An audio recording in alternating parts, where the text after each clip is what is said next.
Hey everybody, I was sitting in church this morning and my pastor was talking about Christmas time and what it really means, and talking about Jesus Christ, who was born in a manger or laid in a manger.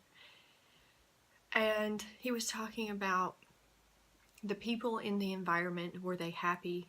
Were they angry? And the reactions that were going on around him when he was born, and the purpose of his life. And I started thinking about you all, and in this time of the year that is so difficult, I remember vividly those times of the years, and basically any joyous time, being so depressing and being so hard and being so painful. Seeing all of the beautiful children on your Facebook page sitting on Santa's lap, and thinking about how that my child would never get to do that, or seeing all the nativity scenes and seeing all the things, the Christmas pageants where the kids get up and sing Christmas carols and things like that, and yet my child would not be able to do it. And I remember you watching this, and I remember how hard it is. And I haven't felt a particular thing needed to be talked about on my YouTube channel recently, but today I sat in church and I dwelled on this and how hard it was for me. And I just want you to know, you are not alone in your feelings. I don't know if you're currently carrying your child that's not going to make it, or if you are just recently had your baby go to be with God. I don't know what your situation is, but I want to tell you that I know what you're feeling, or I have a good understanding in general. And this year, I want you to know that God knows what you're going through. And I thought of some specific verses that I wanted to share with you. So let's do that. One of the verses that he talked about was this one. It's called Luke 22, verse 42 through 44. So Luke 22, it says, saying, this is Jesus talking, "Father, if thou be willing, remove this cup from me. Nevertheless, not my will, but thine be done." And there appeared an angel unto him from heaven, strengthening him. And being in an agony, he prayed more earnestly, and his sweat was as it were great drops of blood falling down to the ground. And when he rose up from prayer, and was come to his disciples, he found them sleeping for sorrow. Whenever I read about Jesus, after what we went through, after the loss of our child, Jesus' life spoke to me in a way that had never spoken to me. I grew up in church, but it always seemed so distant. Like, yeah, Jesus died on the cross for my sins. That's over there. It's past. It was thousands of years ago. He rose again. He's in heaven. Woohoo! But I didn't really grasp what he had been through. Not really.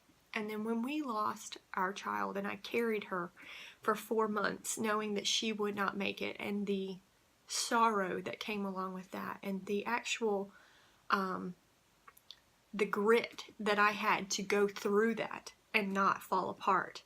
And you have to have grit.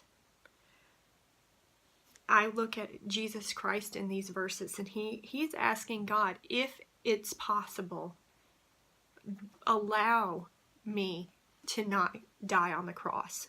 Please allow me not to be beaten and killed for the sins of the world. But not my will, but thine. He was willing to do it if he had to. And I feel like on some level we have to accept what is happening to us in order to move forward. It is such a grievous thing. I was reading these verses before I got on here, and it just brought me to tears. He sweat drops of blood in agony, thinking about what he had to do And I know that some of you out there, if you're carrying this child at this time, you have fear about what you have coming up.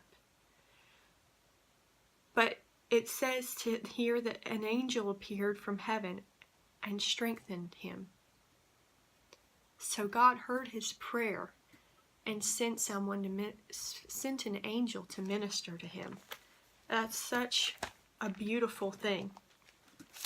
And in Philippians 2:5-11, it says, fulfill ye my joy, that ye be like-minded, having the same love, being of one accord and of one mind. Let nothing be done through strife and vainglory, but in lowliness of mind let each esteem others better than themselves. Look not every man on his own things, but every man also on the things of others. Let this mind be in you, which was also in Christ Jesus, who being in the form of God, thought it not robbery to be equal with God, but made himself of no reputation, and took upon him the form of a servant, and was made in the likeness of men, and being found in fashion as a man, he humbled himself, and became obedient unto death, even the death of the cross.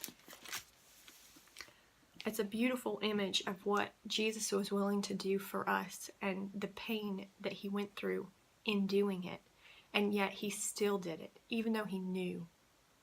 And this last passage that spoke to me this morning is Isaiah 40, verse 28 through 31. It says, Hast thou not known, hast thou not heard, that the everlasting God, the Lord, the Creator of the ends of the earth, fainteth not, neither is weary. There is no searching of his understanding.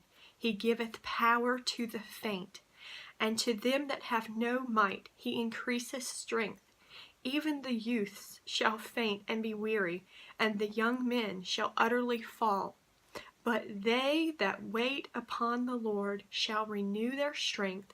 They shall mount up with wings as eagles. They shall run and not be weary, and they shall walk and not faint. I want to encourage you today that you are going through a terribly painful time. But if you wait on the Lord, if you pray, if you seek him, if you ask him for wisdom, he will give it to you abundantly, more than you can ask or think. I don't know if you know him personally and have a relationship with him. You can message me and I will discuss that with you. But I want you to know that he is out there and he is waiting for you to call on him, because he wants to renew your strength. He wants you to mount up with wings as eagles. He wants you to run and not be weary. He wants you to walk and not faint.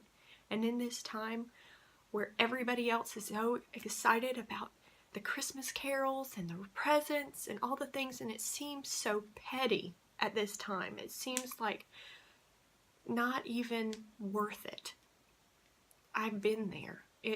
This time of the year is so difficult when everybody is so excited about everything. But if you will, he will strengthen you. If you will pray to him and you will ask him for your help, he will strengthen you. And I know this because I have been there. I would love for you to leave in comments any future topics that you'd like to hear about. But know this, that I am praying for you today. I am thinking about you today.